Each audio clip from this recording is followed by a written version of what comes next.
Hello guys! So, for today's video ay magluluto tayo ng sardinas. Kasi nga guys, nag-grab kami dito sa bahay ng sardinas.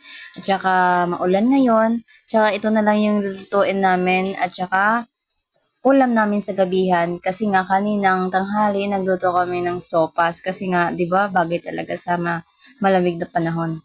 Pinabuksan ko pala sa partner ko yung sardinas guys kasi nga ang hirap buksan kasi wala siyang siyang parang clip sa itaas katulad ng iba. Kasi nga ganyan siguro kapag mga local lang at saka hindi branded, ganon, charis. So nga guys, samahan niyo ako dito. Kahit nga yung partner ko dito is nahihirapan din magbukas nito.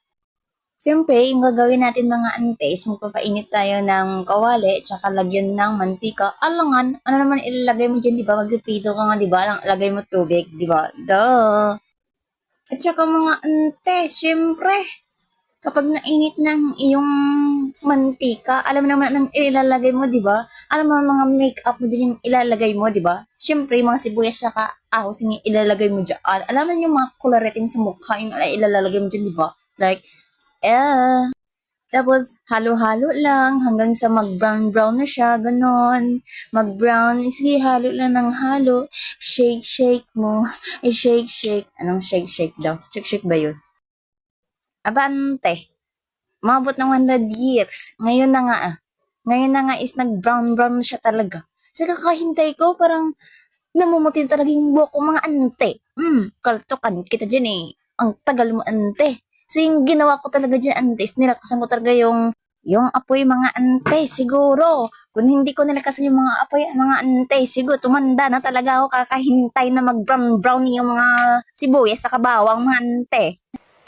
Ilalagay ko na pala dito yung ating mahiwagang sardinas. Ay mga ante, ayun yung ayaw ko sa lahat eh. Yung hindi ko siya inaano pero inaano ako ng mantika na yan. Parang gusto ko talagang magsuntukan sa kanya mga ante. Buti na lang, andyan yung aking love of my life. Tsaka tinulungan niya ako mga ante. Kasi ayaw niya talaga ako masaktan. Ay, sana mga ante, ready to serve na ang ating sardinas. Babush!